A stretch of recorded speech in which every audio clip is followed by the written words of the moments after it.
Greetings, brothers and sisters. Just a few things to get to here. Kanye West earns $2.2 million in sales since shunning streaming giants. So, he's selling a lot of his album on his own and reaping the financial benefits. And so, he's good at doing this, right? Drawing attention to himself. He's got the autobiography, the biography thing on Netflix, and the Pete Davidson thing going for him. Kanye West objects to Kim Kardashian divorce demands. Apparently, they were financially separate. I don't think they spend much time together. So it seemed like almost like a sham marriage all along. They had different houses and look really, But I saw another meme about how she's got 3 divorces and he's being blamed for being crazy. But, somebody does that to their own face, right? Kanye West calls out godless Corey Gamble, praises hero Kris Jenner. Apparently, this is Kim Kardashian's mom's boyfriend, and my Instagram isn't working. Like, this is what it's saying. Oops, an error occurred. Like, I can't get on Instagram at all today. I don't know if it's a local server or Instagram's down or something, or my page is, I don't know, I don't know what it is, right? But that's the message I'm getting. So if you're sending me messages on Instagram, I'm not seeing them. Just so, just FYI. But luckily, I grabbed these last night. Kanye West, God has a plan to remove the godless Corey. Kanye speaking for God. Needed to be never be here anyway. God has planned to remove the godless Corey needed to never be here anyway. And I think he's a nice person. Not a great person, a nice person. Who used to be around Puff's family and got around Justin Bieber. And then Chris got divorced. He slid in. He became the TV version of a father figure. He always called himself a real N-word.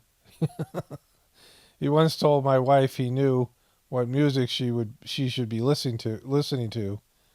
So when I seen him at a week later, I had to remove him from my daughter's birthday party. We still never met his family, and I guess we never will. Apparently he's been hiding his family. He got my wife linked with the liberals in a deep way.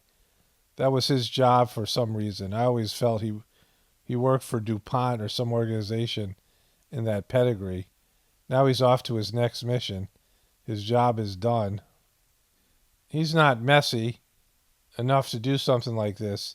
It's on purpose. I love Chris. This woman's a hero, and she's done what she's had to do to protect her family and make sure they prosper, even if it meant telling everyone not to listen to me.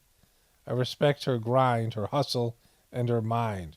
Chris is one of the best to ever do it. Best to do what, right? Before you said Chris is the one that pimped out her daughter's sex tape, like she, was in charge of that or something. So there's, all of that. And then there was this post. See, I got these yesterday before they were deleted, and luckily because, something's happened to my Instagram. I would like to politely announce that Lawrence Chandler no longer works for me. This is one of the sharpest, most competent people I've ever met. But he spends too much money on projects, and I'm more frugal now. Maybe one day he can return after he breaks that habit. Until then, direct all business inquiries to the GOAT, G. Robinson. So this dude was genius, but spent too much of Kanye's money. And then this one he posted, there are 2 kinds of people. People on my team are losers. Yay for president by Mr. Freak YP. And, they're either on his team or they're losers. Okay, so let's move on to this. Ghislaine Maxwell family fears for her safety after Brunel found dead. One of her cousins or something was involved with this stuff with JE, and she was found dead, and so now they're worried about Ghislaine, getting Epsteined. Justin Bieber tests positive for COVID-19, cancels his Las Vegas show. Also, the Queen tests positive for COVID. Here from the BBC. The monarch is experiencing mild cold-like symptoms, but expects to continue light duties at Windsor over the coming week, the palace said. Now, is COVID now Omicron? Is Omicron now COVID? When someone tests positive for Omicron, are they calling it COVID instead of Omicron? Like, is Omicron just completely taken over? Because there's, a substantial difference between Delta and Omicron. And, like, if she's surviving this thing, I mean, she's like 115. I mean, hasn't seen daylight in years. She's like living like some vampire. Of course, her relative was, she came from the guy that, was the real Count Dracula, Vlad the Impaler. And so there's all of that. Sophia Giroux, Victoria's Secret's first model with Down syndrome, felt like a shooting star in the campaign. So they have a young woman with Down syndrome now modeling for Victoria's Secrets. And, this isn't being inclusive. I mean, this is softcore porn. It's like creepy. Victoria's Secret, whatever models, right? It's not like some badge of honor that they're including a member of the Down syndrome community, right? Isn't like some win, for any demographic you're in. Oh, we have a Victoria's Secret model in our demographic. Well, yeah, it's not like, some kind of great thing, right? And they're, they're doing this with every possible demographic, making them Sports Illustrated models or Victoria's Secret models, which isn't a good thing to be, right? Those aren't like positive things. Those are, the whole modeling industry is corrupt and kind of satanic. Putin seizes world's attention, forcing the West to confront new Russian threat. And so they're pushing this every possible way here. Today, Russia put out yet more video it says shows its forces pulling back from Ukraine's borders. Claims the U.S. slams as false, with President Biden now warning the threat of a Russian invasion is very high. It's very high. Why? It's very high because they have not moved any of their troops out. They've moved more troops in. My sense it will happen within the next several days. So they're really pushing for this. JoJo, Magoo, and all of them really want war with Russia for some reason. Scoring the urgency, Secretary of State Blinken, on his way to Europe, made a detour to New York to address the Security Council. These are the guys that completely failed in the countdown to an invasion. These were the guys who completely failed on the withdrawal from Afghanistan, but they're running this, complex military operation that could lead or put us on the brink of World War III. You know who's on the job, though? Kamala Harris. And let me be clear. I can say with absolute certainty. She's serious. If Russia further invades Ukraine, the United States, together with our allies and partners, will impose significant and unprecedented economic costs. So economic sanctions starve children. We know that. Like 500,000 children starve in Iraq, which under Clinton, right, Secretary of State Madeleine Albright admitted this on 60 Minutes. So when you have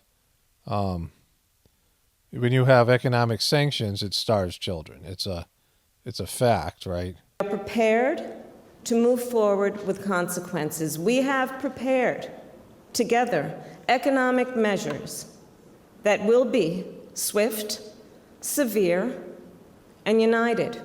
So Putin and the leaders of Russia, who would be, let's say they were acting like, they were doing bad things, and they wanted to, this is not going to punish them. They're still going to eat well.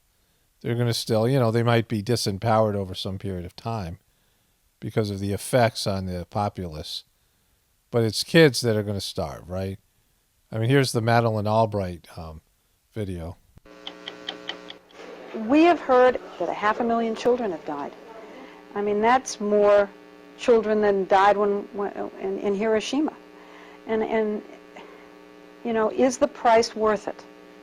I think this is a very hard choice, but we think the price is worth it. So that's when they imposed economic sanctions on Iraq. Remember, a hard choice? That was Hillary Clinton's language. It's a hard choice. I know how to make the hard choices. Like making children starve that you have nothing to do with. Is that a hard choice? Is that a hard choice, Kamala? Here's the articles, right? 1 million Afghan children could starve this winter. Are U.S. sanctions to blame? Same thing here. I mean, this is from this year, right? This is from this past year with all the economic sanctions they put on the Taliban, and 1 million children in 1 million children in Afghanistan. Like didn't affect the Taliban. They're eating well, right?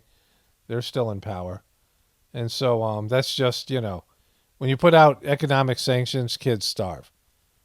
We will impose far-reaching financial sanctions and export controls. We will target Russia's financial institutions and key industries. And we will target those who are complicit and those who aid and abet this We're starving the children globally. unprovoked invasion. Make no mistake, the imposition of these sweeping and coordinated measures will inflict great damage on those who must be held accountable. Yeah, not really. It'll inflict great damage on kids, right? On children. You know, Kamala wants children to starve, right? I mean, that's what she's saying here. Because, you know, if economic sanctions cause children to starve and child poverty, and you want to impose economic sanctions, then you want children to starve. Like, it's that simple.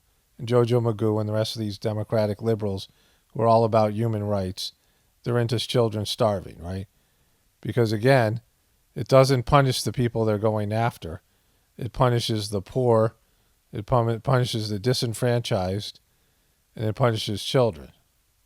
The New York Times, Spotify bet big on Joe Rogan. It got more than it counted on. It's classic because you can't read the New York Times article because they're, you know, going out of business because no one's interested in them anymore. You have to sign in and be a part, you know, just to read their crappy stuff, right? Where Joe Rogan has, you know, millions of, again, not a Joe Rogan fan, but this is just the reality of independent media now. Joe Rogan has a $200 million contract with Spotify, and New York Times has got to, you know, find some way to get your email address so they can beg for, you know, a couple more years before they go out of business. So I want to go back to this idea that there's going to be 1 million kids, possibly 1 million kids. What if it's only 200,000, right? Or 100,000 or 10 that are starving in Afghanistan because of American economic sanctions against the Taliban, right? So, you know, like, think about how savage that is, because America launched some BS wars in Afghanistan. You know, all those wars failed. Iraq, a police action, military action, UN, you know, intervention, regime change in Libya, and then, you know, a smaller Arab Spring thing in Egypt, and then tried to go into Syria and destroy that country. And all the wars failed. The places are much worse off now than they were before America got there, right? And, you know, like, it's just so messed up. I mean, like, how effed up it is that's, you know, the outcome. And then JoJo Magoo botched the exit strategy, and it was a complete disaster. And he was suffering, and he came up with some new version of ISIS, remember? And they started a drone strike, and they killed a bunch of kids. They got out of Afghanistan, and everyone's forgot about it. America wrecked that country for over 20 years, left it in utter disarray, left $80 billion worth of weapons and trained soldiers for the Taliban that's now supercharged because America has, you know, benefited them. and they slap some economic sanctions and nobody covers it, and children starve. I mean, that's the act of an evil empire. Now they want to do it in Russia, right? I mean, it's just, with no thought, or, I mean, like, if I know that kids starve from economic sanctions, then they know. And this is why America will topple. Just the complete inhumanity of our country and all of us, because we're all just oblivious to it. I'm talking about it, but I'll forget about it in 5 minutes from now. I mean, it's a horrible thing, but it's like nothing we can do, and we just move on to something else, right? And so this is why, America is going to go down, because we're no longer like even human beings. We're just this juggernaut of despair all across the world, either sucking off resources from one country or distributing weapons to another, or, any number of ways that we're just, everything that we're touching across the world is affected negatively. And we just keep on going on, doing what we do, enjoying what we enjoy, and complaining about how bad it is, right? Like, it's just, I mean, it's a horrible situation. Like, it's just bad, and we're on the brutal end of it. I mean, we're the Brutuses, we're the, bullies. And so, yeah, and there's, like I said, there's really nothing you can do about it. Just watch our system collapse because of the depravity, the moral depravity, the entitlement, the total disregard for human life and other people's suffering. And then it'll come back around and haunt and hit all of us, right? Then we'll all suffer on this in America, because, you can't not. Like, it's going to go around, come back around, hit you, and that's what's going to happen. I mean, I had no idea. I just looked up economic sanctions and children starvation, and I knew that they were talking about it, but, they haven't covered, the media hasn't covered the Taliban since the disastrous exit by JoJo Magoo. And there it is, right? 1 million children might starve this winter from economic sanctions. And I forgot all about Afghanistan. Here's another article from PBS. Starving Afghan kids sold, forced into labor amid a dire economic and humanitarian crisis. That's the other thing. Child trafficking happens too from economic sanctions. Ever since the withdrawal of the U.S. and its allies and the Taliban takeover of Afghanistan, the global community cut off non-humanitarian aid, froze assets abroad, imposed sanctions on the new government. Add to that crippling drought and harsh winter, Afghans are now going to desperate lengths to keep themselves and their family alive. And then they just have all this report about child labor and trafficking and children, all these things. It's a long, article here. But you get the gist of it, right? And that was, because of just the American failure and what we did there. We went in and made the place worse. And it's happened over and over again. And now trying to do that with Russia. And eventually, it's got to come back. It's got to hit us, right? We got to suffer. We got to suffer for all the suffering we imposed on other people, collectively and, individually. I mean, there's nobody gets away with anything. And so if it isn't in this life, it's a future one. But anyways, cheery news. Only spirituality will save this world. It's Paul Romano, definitely reporting for the Apocalaughs and the Ascension. Everyone have a blessed day and be grateful.